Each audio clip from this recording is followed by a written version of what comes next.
नमस्कार। भाग्योदय विचार प्रवाह श्रृंखला के 119वें चरण में आपका अभिनंदन, स्वागत। आज की नई पीढ़ी को बताऊं, अंग्रेजी वाली, तो 119 आज 4 सितंबर 2022। आज का विषय कुछ शिक्षकों से जुड़ा है, विद्यालयों से जुड़ा है। कल 5 सितंबर है, शिक्षक दिवस हमारा देश मनाता है। जब यह वीडियो बनाने, रविवासरी बनाने हम बैठे, तो हमें उत्तर प्रदेश की राज्यपाल श्रीमती आनंदीबेन पटेल का अभी पिछले सप्ताह, इसी सप्ताह, लखनऊ के एक विद्यालय का निरीक्षण समाचार पत्र में पढ़ा था, वो याद आया। गवर्नर साहिबा विद्यालय में गईं। उन्होंने बहुत सारी जो चीज़ें देखी, बच्चों की उपस्थिति भी रजिस्टर चेक किया। कई बच्चे अनुपस्थित थे। आजकल मोबाइल फ़ोन की सुविधा हर घर में है और अनिवार्य भी किया गया है कि हर बच्चे का मोबाइल विद्यालय में लिखा हो, परिवार का। सो उन्होंने फ़ोन मिलवाया विद्यार्थी के घर, स्वयं अपने हाथ में फ़ोन लिया। फला बच्चे से बात कराएं। कौन बोल रही हैं? मैं राज्यपाल बोल रही हूं। बच्चा लाइन पर आया, वो परिवार भी सकते में आ गया। गवर्नर हमारे यहाँ फ़ोन कर रही हैं। उन्होंने बच्चे से बात की, आज स्कूल क्यों नहीं आए? बच्चे ने जो भी जवाब दिया होगा, प्रेरणा दी कि स्कूल नियमित आया करो। फिर वह कुछ कक्षाओं में गईं।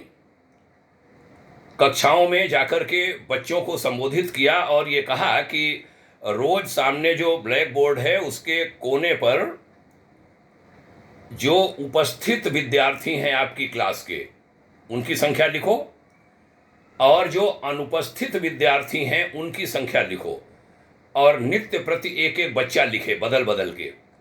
ये उन्होंने अनिवार्य कराया अपने प्रिंसिपल और शिक्षकों को कहकर।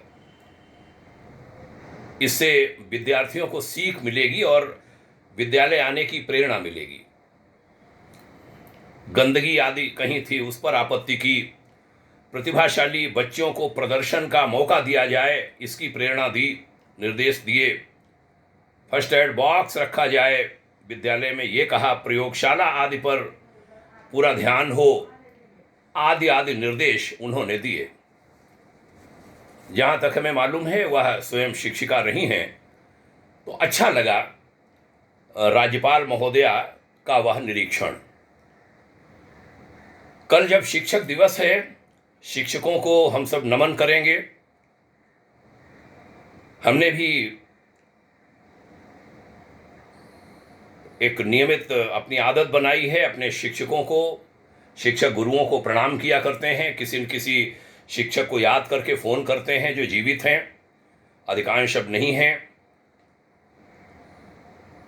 आज शिक्षकों का सम्मान कहीं कम हो रहा है, ये शिक्षकों का कहना है। कहीं सच भी है, लेकिन आज के समय में हम शिक्षकों ने वो दायित्व कितना निभाया है अपना, कि विद्यार्थियों के दिलों में बैठ सके, उनके अभिभावकों के हृदयों में बैठ सके। तो कई प्रसंग याद आते हैं। पंडित हरदयाल अग्निहोत्री, हमारे प्राथमिक कक्षाओं के प्रधानाध्यापक। हमने देखा, मेरा गांव पूरब ओर था, गांव में घर, विद्यालय पश्चिम ओर था। ये मैं पहले भी सुना चुका हूं, आज दोहराने का मन किया। हम 1-2 दिन नहीं जाते, दूसरे तीसरे कक्षाओं की बात कर रहा हूं। वो बाकायदा हमें याद है, वह घूम करके, गांव पूरा घूम करके, परिक्रमा करके हमारे दरवाजे पर आते और आवाज़ लगाते, पंडित तार बाबू। हमारे पिताजी देखते, अरे आचार्य जी आए हैं, लड़कवा स्कूल का है नहीं आओ। ये हमने इस समय शब्द गूंज रहे हैं कानों में, वो पूछते और हम छिप जाते कि पिटाई होगी। नियमित विद्यालय जाने की प्रेरणा मिलती। प्रोफेसर उच्च शिक्षा की बात करें तो प्रोफेसर वीके कटियार याद आते हैं। अभी हाल में रिटायर हुए हैं आईआईटी रुड़की से, गणित के प्रोफेसर थे। हमारे अच्छे मित्र बन गए थे जब मैं देव संस्कृति विश्वविद्यालय में था। इस समय वह पतंजलि विश्वविद्यालय में डीन हैं। उनका मैं देखता, उनके पास 30 विद्यार्थी थे।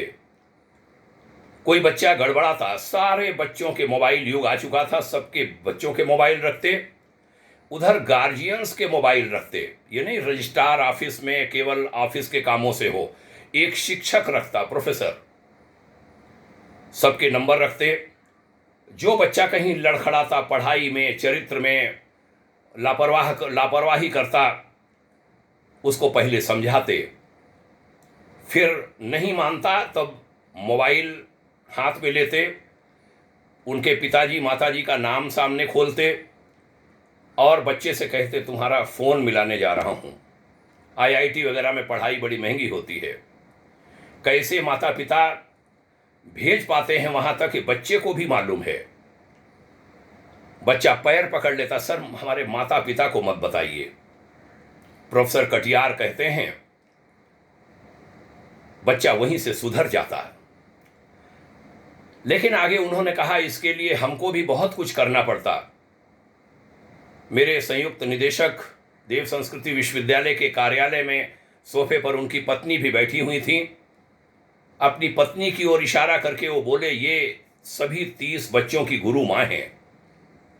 हर बच्चे को अधिकार है कि उसका कुछ खाने पीने का मन करे गुरु माँ के पास आ जाए। पकौड़ी खाने का मन करे, कुछ और खाने का मन करे तो वो बाकायदा माँ के पास, जैसे माँ से कहा जाता है अम्मा ये बना दो, वैसे मेरी पत्नी बना कर के बच्चों खिलाती हैं। ये बच्चों को हमने फ्रीडम दे रखा है। ये गुरु माँ बन गई सबकी। देखना होगा कि हम शिक्षक सम्मान पाना चाहते हैं, लेकिन क्या शिक्षक का वह जो पद है, जो वो स्नेह है, प्यार है, वह हम देने की स्थिति में हैं? वह हम क्या कर पा रहे हैं? वह थोड़ा सा देखें। कल शिक्षक दिवस पर कम से कम हमारे सभी शिक्षक, जहां तक ये वीडियो पहुंचता है। प्रोफेसर कटियार बोलते देश विदेश में कहीं भी हूं, बच्चा हमको ईमेल करता है, विदिन 4 आवर हम उसका जवाब देते हैं, उसकी शंका का, जिज्ञासा का समाधान करते हैं। ऐसे शिक्षकों की जगह जगह बहुत आवश्यकता है। लखनऊ में मैंने जिला विद्यालय निरीक्षक उमेश त्रिपाठी जी को देखा था। इस समय वह आजमगढ़ में पोस्टेड हैं, तो बहुत सीनियर हैं, हालांकि भी डीआईएस के पद पर ही हैं, कोई कारण रहे होंगे। उनको तो अपर निदेशक कम से कम होना चाहिए था माध्यमिक शिक्षा विभाग का। डीआईएस उमेश त्रिपाठी जी जिस समय थे उस समय अखबारों में खबरें छपती। प्रातःकाल का समय, 4 साढ़े 4 बजे की बेला, ब्राह्म मुहूर्त की, अमुक घर में घंटी बजती है, कॉल बेल, बच्चा झांकता है, जी कौन, दरवाजा खोलो मैं डीआईओएस हूं। वह ये देखते कि बच्चा एग्जाम के पहले के दिनों में और भी पहले के दिनों में 4 बजे उठ के पढ़ाई कर रहा है क्या। तो जिला विद्यालय निरीक्षक सवेरे 4, साढ़े 4 और 5 बजे जाड़े के दिनों में, हमें याद है, वह अपने विद्यार्थी के दरवाजे पर होता, कॉल बेल बजा के चेक करता। पूरे लखनऊ में एक सनसनीखेज समाचार ये बना, बच्चे सवेरे उठने लगे कि न जाने हमारे घर पर डीआईओएस आ जाएंगे। गए कितने घरों में होंगे, 10-20 घरों में गए होंगे। हमारे शिक्षा अधिकारी क्या ऐसा कोई प्रयास कर पा रहे हैं? देखना पड़ेगा, तब मिलेगा सम्मान। मैं जिस विद्यालय में पढ़ा हूं, दयानंद इंटर कॉलेज सुरसा हरदोई में, उसमें कई सुधार श्री अखिलेश कुमार रंजन नाम के युवा प्रिंसिपल वह ले आए हैं। मैं उनका प्रशंसक बना। जो पहले की व्यवस्थाएं थी उनमें बहुत सुधार हुआ, बहुत सारी नई चीज़ें वो ले आए। सराहना करनी होगी ऐसे प्रिंसिपल्स की। अभी सोशल मीडिया पर एक वीडियो बहुत वायरल हुआ, शायद दसियों बीसियों हजार लोगों में वो शेयर हुआ, साझा हुआ। एक शिक्षक ट्रांसफर होता है, सारे बच्चे रो रहे हैं जैसे अपने घर का कोई आदमी जा रहा है प्रिय, और उन्हें ट्रांसफर हो गए, उन्हें जाना है। ऐसा स्नेह प्यार क्या कोई शिक्षक अपने बच्चों के हृदयों में पैदा कर पा रहे हैं? देखना पड़ेगा। ऐसे अनेक शिक्षकों के उदाहरण दिए जा सकते हैं। बलिया जिला है पूर्वी यूपी में। शिक्षक, उनका नाम क्षमा करेंगे मैं उद्धृत नहीं कर पा रहा हूँ, पुरानी घटना है, ईश्वर करे वह जीवित हों और कोई उन्हें ये सुनाए। 1400 बच्चों को संभालने वाला एक शिक्षक और अकेला वही प्रिंसिपल। प्राथमिक विद्यालय की बात बता रहा हूँ। शिक्षा पर हमारी सरकार के महान लोग उस समय थे, उनका पता नहीं कितना ध्यान था, नहीं था, कि 1400 विद्यार्थियों पर एक शिक्षक, अकेला प्रधानाध्यापक और एक शिक्षक, प्राथमिक विद्यालय, अकेले संभालने वाला और सारे बच्चों के साथ न्याय करने वाला। ऐसी क्षमता क्या कोई शिक्षक अपने में विकसित कर पा रहा है? कल शिक्षक दिवस के दिन आत्म समीक्षा करनी पड़ेगी, आत्म आलोचना करनी पड़ेगी। देखिए, स्वयं देखिए अपने को, फिर देखिए कि बच्चे सम्मान देते हैं कि नहीं। बलिया के जिस स्कूल की बात कर रहा हूं वो टॉप घोषित हुआ था पूरे प्रदेश में। बाद में उसमें शिक्षक फिर दनादन भर्ती हुए थे, ट्रांसफर किए गए थे, भेजे गए थे। चर्चा का समापन करता हूं यह कहते हुए कि हाथ जोड़कर कहता हूं अपने गुरुजनों से, गुरुजनों यानी जो हमारे शिक्षक बहनें और भाई हैं, शिक्षक शिक्षिकाओं से, अध्यापक अध्यापिकाओं से, प्राध्यापक और जो भी रीडर और लेक्चरर, प्रोफेसर जो कहे जाते हैं, असिस्टेंट प्रोफेसर, एसोसिएट प्रोफेसर, मैं सभी प्रकार की शिक्षा, चाहे प्राथमिक हो, माध्यमिक हो, उच्च माध्यमिक हो, उच्च हो, तकनीकी शिक्षा हो, व्यावसायिक शिक्षा हो, सभी प्रकार की शिक्षा के गुरुजनों से कहना चाहता हूं कि आपका पद इस धरती का सबसे बड़ा पद है। आपके पद से कोई बड़ा पद नहीं है। आप गुरु हैं। गुरु माने वजनदार, गुरु माने अंधेरे से निकालकर प्रकाश की ओर ले जाने वाला अपने छात्र को, अपने शिक्षक को। तो आप कृपा कर अपने आप को नौकर मत मानिए। आप नौकर नहीं हैं, आप गुरु हैं, और गुरु का बड़ा आदरणीय पद होता है। राजभवनों आदि में अब हमें नहीं मालूम क्या स्थिति रही, कितनी समझदारी उनके अधिकारियों में और राज्यपालों आदि में रही, उनके एडीसी वगैरह में रही, जो उनका समय देते हैं, गवर्नर साहब से जो लोग समय मांगते हैं। लेकिन हमें मालूम है कि प्रोटोकॉल में प्रोफेसर का जो गवर्नर से मिलने का जो लिस्ट थी वो ऊपर थी, कि अगर एक आईएएस ऑफिसर समय मांगता, चाहे बाद में समय मिलता, लेकिन प्रोफेसर समय मांगता, उसको पहले समय दिया जाता।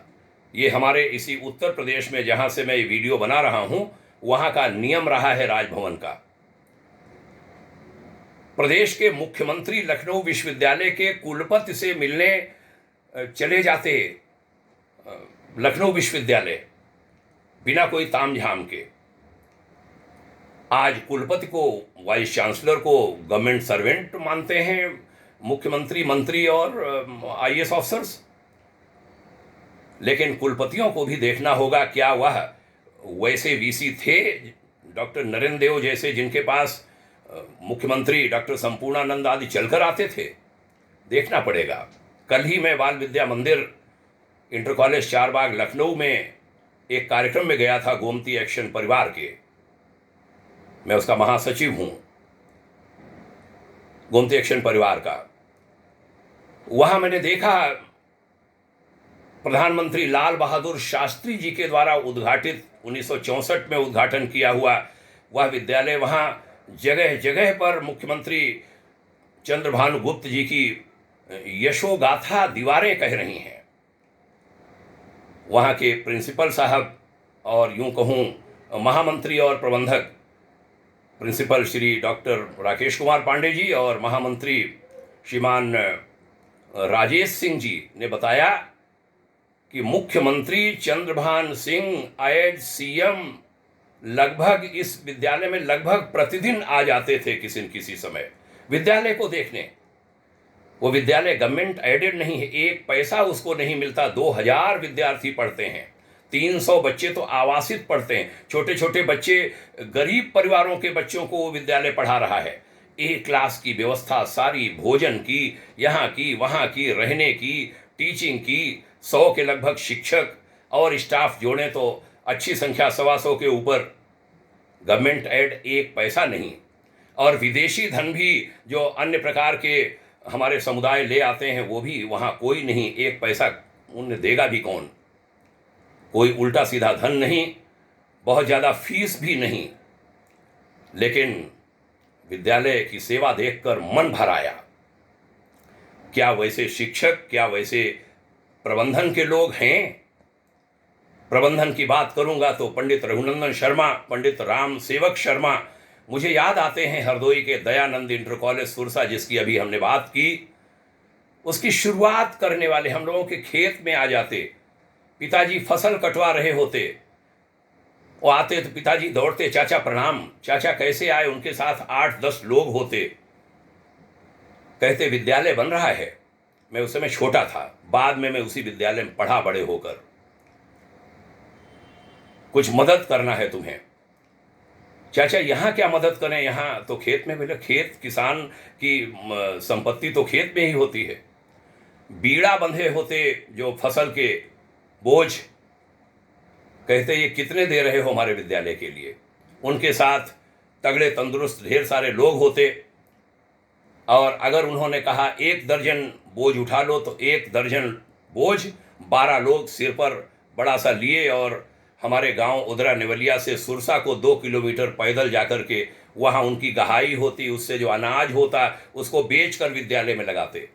अपनी सारी ज़मीन उन्होंने विद्यालय, थाना, हॉस्पिटल सब बनवाने में लगा दी थी। ऐसे तपस्वी प्रबंधक भी हैं क्या। देखना ये पड़ेगा कि हमें कुछ करना पड़ेगा फिर हमारा सम्मान निसंदेह होगा।